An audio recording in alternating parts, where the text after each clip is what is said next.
Good morning class 5। बेटा आज हम चैप्टर 8 फूल और कांटा पढ़ेंगे। इस चैप्टर में बेटा बताया गया है कि हम सभी मनुष्यों में कुछ गुण होते हैं और कुछ अवगुण भी होते हैं, है ना। तो उसी प्रकार से संसार में जितनी भी वस्तुएं बनी हैं उन सभी में कुछ न कुछ गुण और अवगुण अवश्य ही होते हैं। तो इस चैप्टर में फूल और कांटे के गुण और अवगुण के बारे में बताया गया है। इस कविता के कवि हैं अयोध्या सिंह उपाध्याय हरियोग। है जन्म लेते जगह में एक ही पौधा उन्हें है पालता, रात में उन पर चमकता चांद भी एक ही सी चांदनी है डालता। अब इस पैराग्राफ का अर्थ समझते हैं। कवि के अनुसार कवि कहते हैं कि फूल और कांटे का जन्म एक ही जगह पर होता है, यानी कि पेड़ पर ही, पौधे पर ही ये दोनों जन्म लेते हैं। एक ही पौधा दोनों का भरण पोषण करता है, पालन पोषण करता है। रात में चांद अपनी चांदनी भी समान रूप से डालता है। ठीक है, नेक्स्ट पैराग्राफ। मेह उन पर है बरसता एक सी उन पर हवाएं है बही, पर सदा ही यह दिखाता है हमें ढंग उनके एक से होते नहीं। इसका अर्थ बताया है कवि ने कि बादल उन पर समान रूप से अपना जल बरसाता है। जब बारिश होती है तो फूल पर भी बारिश वही पड़ती है और कांटों पर भी वही पड़ती है। हवाएं एक जैसी ही उन पर बहती है, पर दोनों के व्यवहार बिल्कुल अलग होते हैं, है ना। जैसे जो बारिश होती है, हवा बहती है, सब एक जैसी होती है, लेकिन फिर भी दोनों में अलग अलग होते हैं।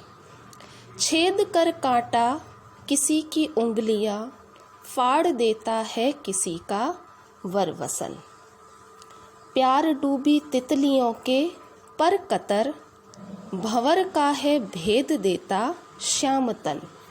इसमें कवि ने बताया है कि कांटा उंगलियों को छेद कर लहूलुहान कर देता है। सब कुछ एक ही पौधे पर होता है, सब कुछ समान होता है, लेकिन फिर भी कांटा अपने व्यवहार के कारण उंगलियों को छेद देता है, किसी के कपड़े फाड़ देता है, और तितलियां जब उन पे बैठती है तो उनके पंख भी कतर देता है। भौरे के शरीर को भी घायल कर देता है, जब वो चुभता है तो सबको तकलीफ देता है।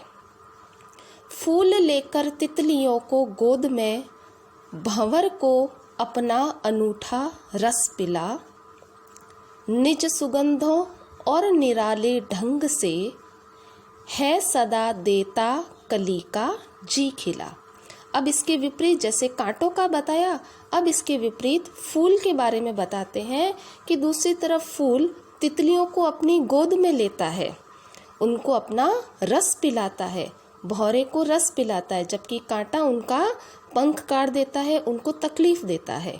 अपने सुगंध और आकर्षण से सभी को खुशी देता है ना। जैसे कांटा सबको तकलीफ देता है, लेकिन फूल सबको खुशी देता है खटकता एक सबकी आंख में, दूसरा है सोहता सुरशीश पर, किस तरह कुल की बड़ाई काम दे, जो किसी में हो बड़प्पन की कसर।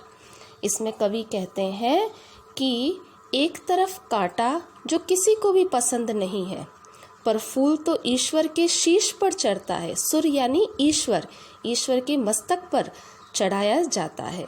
जिसमें बड़प्पन की कमी होती है उसके कुल की बड़ाई काम नहीं आती है। यानी एक ही परिवार में जन्म लेते हैं, एक ही पौधे पर उगते हैं, लेकिन फिर भी दोनों में कितना अंतर है व्यवहार में। एक सबको पसंद आता है और दूसरा किसी को भी पसंद नहीं आता।